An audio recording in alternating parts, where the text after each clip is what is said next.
concepts, technical concepts. So that's the fourth reason. Fifth or sixth reason is that Aristotle not only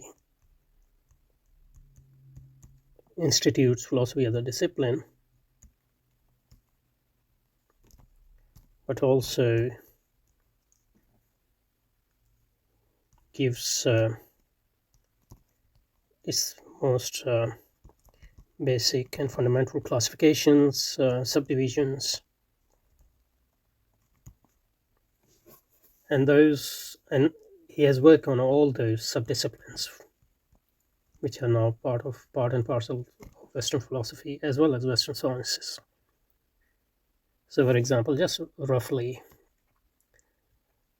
first let's talk about what can generally be described as tools of inquiry.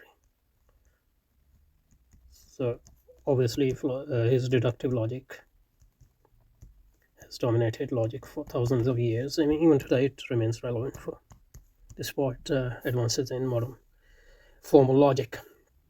So, and logic is very important for his deductive logic is important for Kant, for example, and also in Christian Islamic theology, philosophy, and Kalam. Secondly, his informal logic also provides the foundation for much of the work which has been done afterwards. A lot of that work is very recent, really. And we'll find Aristotle, whole theory of knowledge, even a philosophy of science, and the nature of truth. In short, a method of inquiry. And he significantly distinguishes between inquiry according to different objects. So theoretical knowledge versus practical knowledge versus productive knowledge, etc. They have different methods. Then obviously he has worked on theoretical knowledge, so his metaphysics, its importance for rationalism, even to our own days. In modern philosophy, you can't really understand the works of modern philosophers like Spinoza or Leibniz without some grounding in Aristotle's metaphysics, especially in his concept.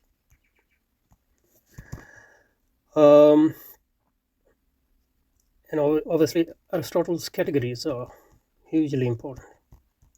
His concepts, they're very important for Islamic ilm kalam, for Christian theology, and also for modern philosophy, for Kant, for example, and other philosophers. So, in a sense, his technical terminology in different fields. He basically gives the first standardized definitions of a lot of concepts: substance, form, matter, cause, effects, etc. And those who came after him, either they adopted his terminology or were reacting to his terminology. So and then he has worked in physics, even though his physics is rejected, but we still use his concepts or react against his concepts. So the founders of modern physics, like Galileo, Descartes, were reacting against Aristotle. And Newton, who was using Galileo and Descartes, was reacting again, working based on this reaction, etc., for example. And, Aristotle's notion of motion, potentiality, actuality, space, time, they are all crucial for understanding later development in physics. And obviously, I don't need to say much more about biology because its relevance is pretty obvious. And then in practical field, ethics, his work remain relevant even to this day. politics, his work remains relevant to this day. It's not just historical relevance. People are still Aristotelians, in ethics and politics. Or those who are not there, they have to reckon with that. In productive knowledge, rhetoric, art, etc. also, Aristotle's work provide a background. If not that crucial as his work in sciences and practical knowledge and theoretical knowledge, but still it sums up at least what went before him and up to his days, for example. Okay.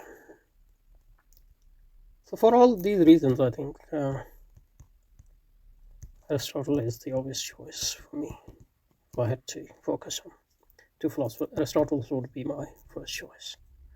Okay, so next one I'll talk about the second one.